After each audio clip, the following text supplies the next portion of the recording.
Buonasera e benvenuti al TG Sicilia, le principali notizie di questa edizione.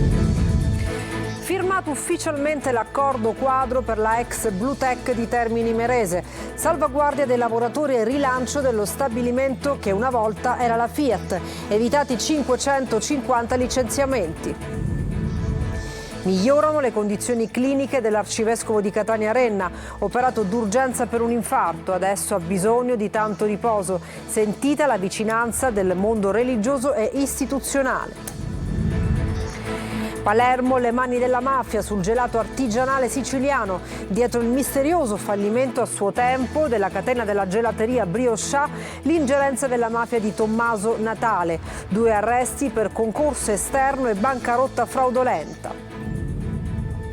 Si moltiplicano nella settimana di Ferragosto le cattive abitudini dei bagnanti in spiaggia, maxi sequestro della Guardia Costiera di attrezzature e ombrelloni segnaposto. 2 giorni dopo San Lorenzo, prevista per stanotte la più intensa pioggia di stelle cadenti. In realtà si tratta di piccoli frammenti rocciosi che producono una scia luminosa. Quindi stasera tutti col naso all'insù, pronti ad esprimere un desiderio. Cresce la preoccupazione per i 2 italo-venezuelani di origine siciliana, di cui non si hanno più notizie dopo la contestata rielezione di Maduro. Mobilitato Palazzo Chigi, la comunità di Capri Leone nel Messinese in contatto con la famiglia di Rita Capriti a Caracas. E poi calciomercato, il Catania lavora a 360 gradi sul mercato, dando priorità alle cessioni. Il Trapani ha chiuso il centrocampista Carrizzo.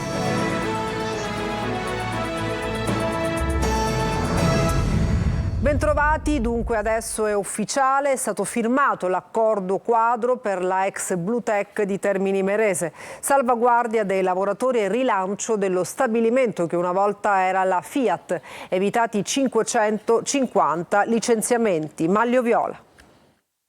Arriva il regalo di Ferragosto per gli operai ex Bluetech ed ex Fiat di Termini Imerese. Dopo quasi 13 anni di battaglie e di cassa integrazione ci sarà una sistemazione definitiva per tutti. È stato firmato oggi tra la Regione Siciliana, il Ministero dello Sviluppo Economico, l'INPS e le principali organizzazioni sindacali, oltre all'azienda Pelligra che si è impegnata a guidare il processo di reindustrializzazione del sito produttivo, l'accordo per il ricorso alla pensione anticipata per 183 lavoratori rimasti fuori dal piano industriale del gruppo Pelligra, aggiudicato del bando. Per altri 350 è prevista la riqualificazione in vista dell'assunzione in Pelligra Holding. Per chiudere questo capitolo è stato necessario un nuovo piano per l'occupazione in Sicilia, varato la scorsa settimana dalla Giunta Schifani, che destina 30 milioni di euro prelevati dal Fondo Sociale Europeo a questa attività. Un esito positivo al quale abbiamo lavorato costantemente, sottolinea il Presidente della Regione Renato Schifani. Una svolta storica per la Sicilia, conferma che siamo sulla strada giusta per la rinascita industriale del Paese, commenta il ministro del Made in Italy Adolfo Urso. Questo importante accordo segna una svolta decisiva in una vertenza che ha coinvolto centinaia di lavoratori e le loro famiglie per oltre 13 anni. Dal primo giorno del mio insediamento ho lottato insieme a loro per portare l'attenzione su questa vertenza, dice l'assessore alle attività produttive Edita Maio. L'accordo siglato oggi sancisce la definitiva soluzione della crisi occupazionale del sito, conclude l'assessore regionale al lavoro Nuccia Albano.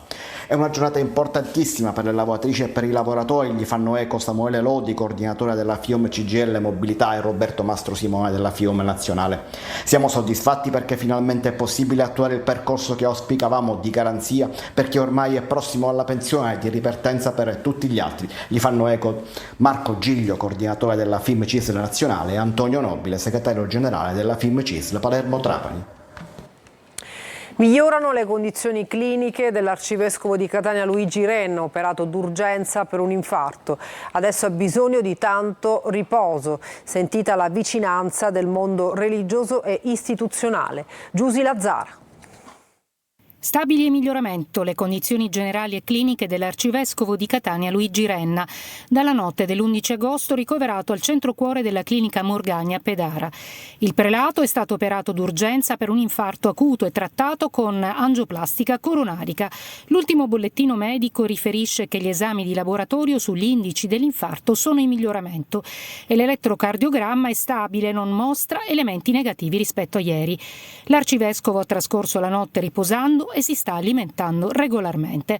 Ma per sciogliere la prognosi i medici ribadiscono che occorre attendere ancora almeno 24 ore. E Monsignor Renna ha ricevuto in questi giorni messaggi di vicinanza dal mondo religioso e istituzionale, ma assoluto riposo e niente visite. Solo per pochi minuti il presidente della Conferenza Episcopale Siciliana, il vescovo di Acireale, Monsignor Antonino Raspanti, lo ha incontrato in clinica. Rispetto a come mi hanno raccontato i medici e lui stesso ha raccontato il dolore al petto che ha avuto, direi bene.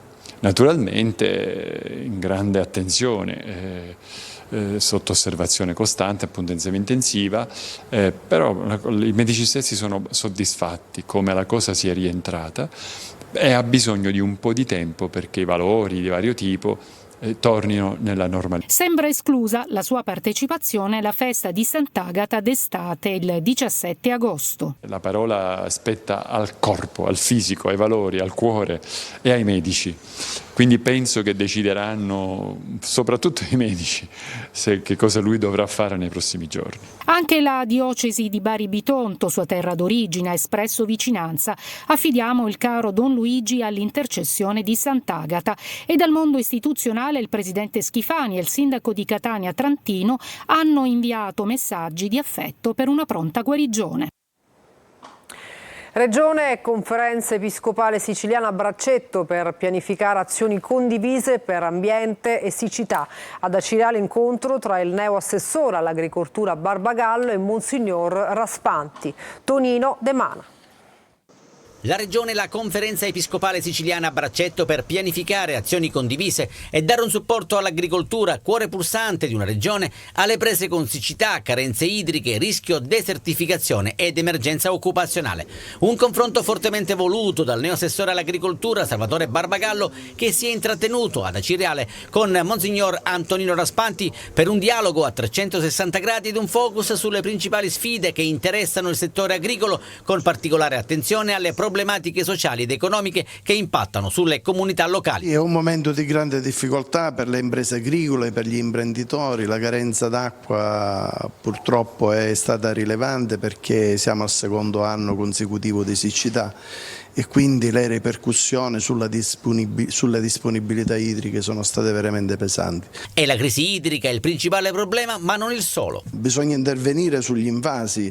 Gli invasi, ci sono stati interventi magari non realizzati che hanno limitato le capacità di invaso e quindi hanno peggiorato la situazione, ma dobbiamo pensare al futuro piuttosto che al passato. Il futuro significa realizzare tutte le opere che abbiamo in appalto per oltre 250 milioni di euro, realizzare il piano idrico nazionale. La sinergia tra Chiesa ed istituzioni, come ha sottolineato Raspanti, può dare l'input giusto per trovare soluzioni comuni ed affrontare sfide ambientali che minacciano non solo l'agricoltura, ma l'intero ecosistema ed il tessuto socio-economico dell'isola. Palermo, le mani della mafia sul gelato artigianale siciliano, dietro il misterioso fallimento a suo tempo della catena delle gelaterie Brioscià, forte l'ingerenza della mafia di Tommaso Natale. 2 arresti per concorso esterno e bancarotta fraudolenta. Manlio Viola. Le mani della mafia sul gelato artigianale d'autore siciliano. L'ombra del boss di Partanna Mondello e Tommaso Natale compare dietro la bancarotta fraudolenta di Brioscià, notissima gelateria artigianale palermitana nata nel 2012 e fallita misteriosamente nel 2021, nonostante gli affari andassero a gonfie vele e avesse ben resistito anche al contraccolpo della pandemia. Ora il nucleo di polizia economico-finanziaria delle Fiammeggiane di Palermo ha eseguito 2 ordinanze di custodia cautelare in carcere nei confronti del boss di Tommaso Natale, Michele Michalizzi, e dell'inventore del marchio Brioscià, Mario Mancuso, accusati a vario titolo di concorso esterno in associazione mafiosa, estorsione aggravata dal metodo mafioso, trasferimento fraudolento di valori e bancarotta fraudolenta. Mancuso è il patron della Maggi SRL, l'azienda che gestiva la catena di gelaterie, dichiarata fallita nel 2021. Il giudice per le indagini preliminari ha disposto il sequestro preventivo di una cifra che si aggira intorno al 1,5 milioni di euro. Secondo la ricostruzione degli investigatori, il crack della società sarebbe stato pilotato e dietro l'affare del gelato ci sarebbe stato Michele Michalizzi, 75 anni, genero dello storico capomafia Rosario Riccobono. Michalizzi era tornato in libertà nel 2015 dopo 20 anni di carcere. Avrebbe deciso tutto sull'andamento delle gelaterie, investimenti, assunzioni e infine la bancarotta. Affari fatti proprio nel periodo in cui era libero fra il 2015 e il 2021. Nel 2023 il nuovo arresto per lui, oggi le ulteriori accuse. Si moltiplicano nella settimana di Ferragosto le cattive abitudini dei bagnanti in spiaggia. Maxi sequestro della Guardia Costiera di attrezzature e ombrelloni segnaposto. Francesco Triolo. Ci sono le abitudini difficili da estirpare, ci sono quelle che non ti aspetti. La settimana di Ferragosto regala sempre chicche, come quella che arriva da Oliveri, comune della provincia tirrenica del Messinese, dove un tizio ha piazzato l'auto lungo la spiaggia per ammirare le stelle cadenti nella notte di San Lorenzo, ma si è addormentato. E il comune, sui social, ha pubblicato la foto con tanto di post ironico per una notte romantica, piena d'atmosfera, che però poi è costata al proprietario dell'auto una denuncia per occupazione abusiva di suolo demaniale, un verbale da 516 euro e, scrive il comune su Facebook, il titolo di fenomeno dell'estate 2024. Un altro fenomeno è quello degli ombrelloni segnaposto. Dopo le Doianni e Furci, la Guardia Costiera è entrata in azione a Mongiove di Patti, sequestrati 98 ombrelloni, 57 tra sdraio e lettini, lasciati sulla spiaggia pubblica dove erano stati posizionati dai proprietari così da garantirsi il posto in prima fila. Restituito così alla pubblica fruibilità un tratto di spiaggia libera pari a circa 3.500 metri quadri e con il Ferragosto che si avvicina aumentano anche i controlli sul traffico, sulla movida e sulle attività commerciali. A Palermo l'allarme violenza degli ultimi mesi ha indotto ad intensificare la presenza delle forze dell'ordine.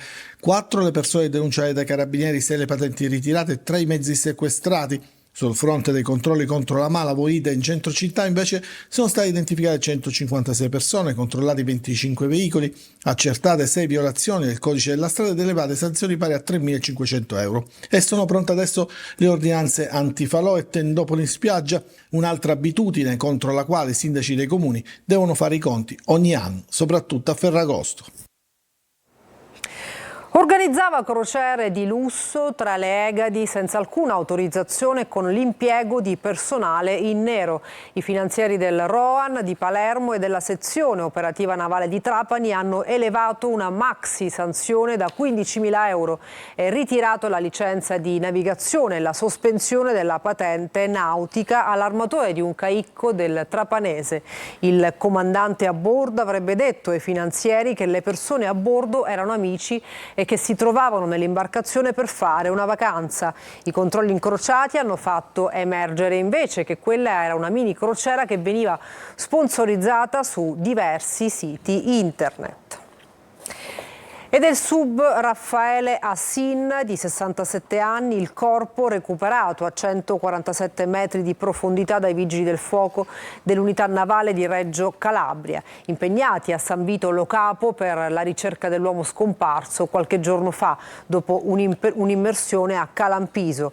Il ritrovamento è stato reso possibile grazie all'utilizzo della sonda Side Scan Sonar.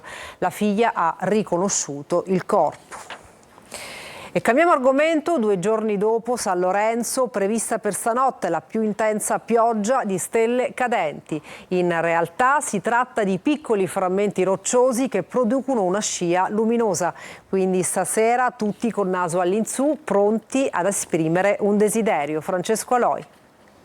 Se per San Lorenzo non siete riusciti ad esprimere un desiderio, non preoccupatevi, potrete recuperare. Questa notte infatti sarà possibile vedere le stelle cadenti con più facilità rispetto al 10 agosto. Col passare dei secoli il massimo delle Persedi si è spostato in avanti nel tempo. Prima era effettivamente 10 agosto, ma lenti movimenti delle orbite dei corpi celesti del Sistema Solare fanno sì che le date possano cambiare lentamente nel tempo. La Terra che attraversa una nuvola di polvere e detriti, scia della cometa 109P Swift-Tuttle. Quando le particelle si scontrano con l'atmosfera, ecco che si formano delle striature di luce, quelle che chiamiamo stelle cadenti. In realtà sono dei piccoli sassi, dei frammenti rocciosi o raramente metallici che cadono nell'atmosfera. Nel caso appunto di sciami come quello delle Perseidi sono frammenti di origine cometaria, quindi oggetti molto piccoli, di masse molto ridotte, anche di pochi grammi o anche meno, che hanno però un'altissima velocità. Le Persedi sono tra le più veloci, anche oltre 60 km al secondo. Un fenomeno che può essere ammirato al meglio, lontano dalle luci delle città. Stasera potremo ammirare la Luna al primo quarto. Consiglio però di attendere le ore centrali della notte, quando la Luna sarà già tramontata. Questa notte, quindi tutti in spiaggia o in montagna, andate con la persona più cara ed esprimete un desiderio, chissà che non si avveri. Adesso una notizia dell'ultima ora da Lampedusa. Le motovedette della Capitaneria di Porto hanno soccorso un barcone di 10 metri con a bordo 145 migranti. Una persona prima dei soccorsi era caduta in mare ed è annegata. Il cadavere e i migranti, fra cui 4 donne e 3 minori, sono stati sbarcati a Molo Favarolo a Lampedusa. E aumentano le persone e proseguono gli arresti dei dissidenti in Venezuela. Gli ultimi casi riguardano 2 siciliani. Ce ne parla Luca Ciliberti. Aumentano le persone scomparse e proseguono gli arresti dei dissidenti in Venezuela. Gli ultimi 2 casi sotto i riflettori delle autorità italiane riguardano 2 italo-venezuelani di origine siciliane. Il primo è Antonio Calvino, 46 anni, di Siracusa, sparito nel nulla venerdì scorso. Calvino era già stato arrestato nel 2020 durante la pandemia del Covid-19 davanti al consolato italiano a Caracas con l'accusa di incitamento all'odio. L'altro caso riguarda la messinese di Caprileone, Rita Capriti, esponente del partito di opposizione Primero Justicia, che è stata prelevata dalle autorità locali nella notte tra il 1 e il 2 agosto e da allora è detenuta nella struttura carceraria di Caña de Azúcar a Maracay. Per lei le accuse sono di incitamento all'odio, terrorismo e resistenza pubblico ufficiale. Il sindaco Bernadette Grasso esprime profonda preoccupazione. Quindi sono in continuo contatto, in costante contatto con la famiglia, sia col fratello Tony che col fratello Martino, che si trovano negli Stati Uniti, e ringrazio il ministro Tajani per il tempestivo intervento e continuerò a seguire il caso con la speranza che Rita possa essere presto liberata. Il ministro degli esteri Antonio Tajani sta seguendo il caso dall'inizio e il fratello della donna era già pronto a tornare in Sicilia, ma è rimasto bloccato lì dopo l'arresto della sorella. La comunità italiana in Venezuela rappresenta il 30% della popolazione totale, basta un post a favore dell'opposizione per essere arrestati. Fonti locali riferiscono che il regime di Maduro sta allestendo posti di blocco per controllare i telefoni e poi perquisizioni anche nelle abitazioni e purtroppo la situazione sembra destinata a peggiorare. Nuovo spettacolo all'alba nella Valle dei Templi di Agrigento con il risveglio degli dei. Un viaggio onirico tra mito, musica e teatro. Davide Sardo. Il sole che sorge all'alba da oriente, dal mare e dalle colline e che si erge sulla Valle dei Templi di Agrigento, infiammando il già rosso delle colonne doriche del Tempio della Concordia, innanzi ad una platea coinvolta e appassionata. Perseveranza, regalità, modernità, era eleganza, maestosità. La via sacra della Valle dei Templi è un palcoscenico da sogno rievocativo dove gli dei del mito classico greco si animano come statue bianche tra i templi.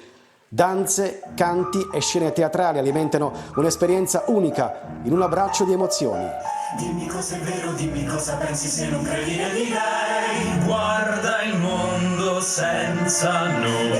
Al cospetto del panorama suggestivo e surreale dell'alba si assiste allo spettacolo L'Alba degli Dei, ideato e diretto da Marco Savatteri. Oltre 40 performer sostengono la narrazione coinvolgendo gli spettatori in un viaggio a ritroso nel tempo millenario tra la storia antica e la vivacità dell'arte contemporanea. La drammaturgia cresce, si evolve e speriamo migliori e dunque grande devozione per questi talenti puri che vengono dalla Sicilia sì ma anche da varie altre parti d'Italia e questo tempio che rimane il protagonista con il suo racconto di un mito, di una storia e di un passato glorioso a cui tendiamo e a cui vogliamo ispirarci per poter edificare la nuova cultura di oggi.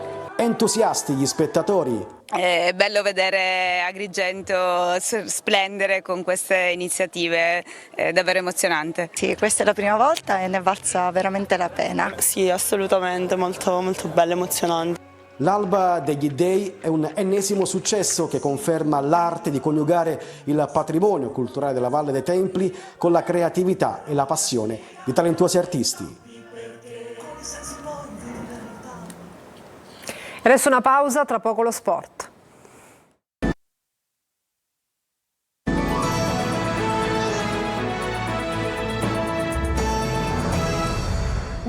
Bentornati al TG Sicilia, adesso lo sport. Fra le grandi protagoniste della splendida squadra di pallavolo femminile che ha vinto l'oro alle Olimpiadi, Miriam Silla è nata a Palermo e nel capoluogo ha lasciato ricordi e affetti. Marco Carli. La bella Italia, sorelle d'Italia, ragazze capolavoro, non c'è chi non parli di loro, delle giocatrici della squadra di pallavolo medaglia d'oro, la prima del volley italiano nell'ultima gara delle Olimpiadi, e dunque non c'è chi non parli di lei, di Miriam Silla. È nata a Palermo da genitori ivoriani, l'infanzia a Ballarò, lì vivono ancora oggi quelli che Miriam considera i suoi nonni, Paolo Genduso e la moglie Maria Rosaria Esposito. Con Palermo ha un legame indissolubile. Al villaggio olimpico il Presidente della Repubblica Sergio Mattarella l'ha definita la mia concittadina, facendola inorgoglire. Nel capoluogo siciliano suo padre è stato accolto grazie a un incontro casuale con Maria Rosaria Esposito, soccorso durante una forte grandinata, poi diventato come uno di famiglia. Poi Miriam si è trasferita in Lombardia dove ha incontrato la pallavolo, ma Palermo è rimasta nel cuore. Miriam la ricordiamo come una bambina molto volitiva, con tanta voglia di fare e con tanta voglia di emergere. Miriam veramente era una ragazza che è stata accolta benissimo a Palermo, lei si è trovata molto bene, tant'è che la considera la sua città. Ogni volta che viene in Sicilia non vede l'ora di arrivare a Palermo. A raccontare della Miriam bambina è un dirigente della polisportiva Raimondo Lanza Trabia, che in occasione del suo quarantennale ha riconosciuto un premio ai due pallavolisti siciliani, Miriam appunto e Roberto Russo. Perché la consideriamo una siciliana, la consideriamo palermitana ed è l'orgoglio proprio di Palermo. Miriam, l'oro d'Italia nell'ultimo giorno, con il cuore a Palermo. Coppa Italia, colpaccio del Palermo che vince a Parma e si qualifica per i 16esimi di finale. Venerdì sera esordio in campionato contro il Brescia. Marco Gullà.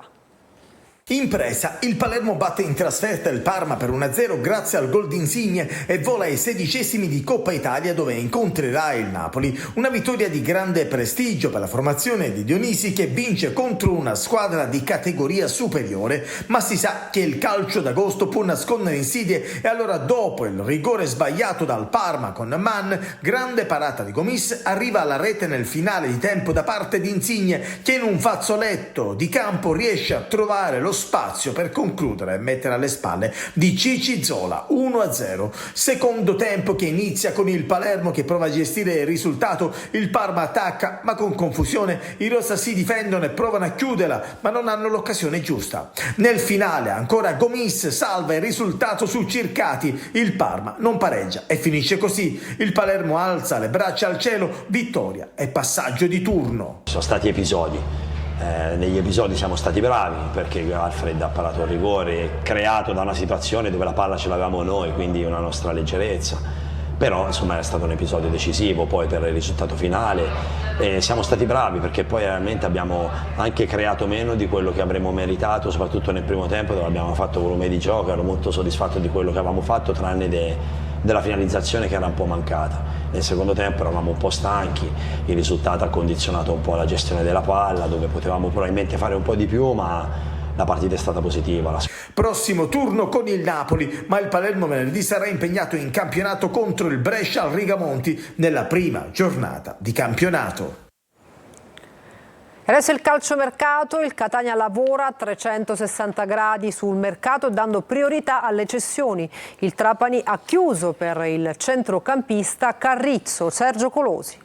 Settimana fondamentale per il mercato del Catania. Si attendono le ufficialità di Guglielmotti e Lunetta. Ben avviate le trattative con il centrocampista De Rosa e gli attaccanti Gomez e Montalto. Calciatori in grado di garantire un ulteriore salto di qualità, come promesso dal presidente Pelligra ai tifosi rossazzurri. Prima però bisogna vendere. Castellini andrà via soltanto a cifre alte per abbracciare la Serie A. Chiricò, Di Carmine, Curado, Celli e Monaco sono i nomi più gettonati. Calendario impegnativo con 6 incontri di campionato a settembre che si aggiungono alla Coppa Italia di domenica prossima al Massimino contro il Crotone e all'esordio in Serie C del 24 agosto a Sorrento. Serve un Catania rodato e completo per dare subito un segnale forte nella corsa alla promozione. Sembra quasi di essere su scherzi a parte a Messina, dove la società ha lanciato la campagna abbonamenti con lo slogan Uniti per la maglia e la città. Con un ambiente in rotta con Sciotto e una squadra mediocre e incompleta rischia rischia di essere un appello per pochi intimi. Lo scorso 18 luglio l'azienda americana che tratta l'acquisto dell'ACR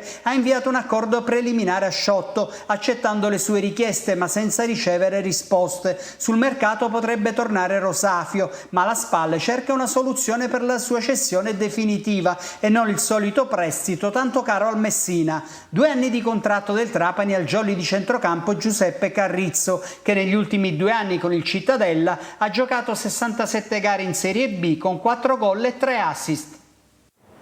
E per stasera è tutto, grazie per l'attenzione, buona serata.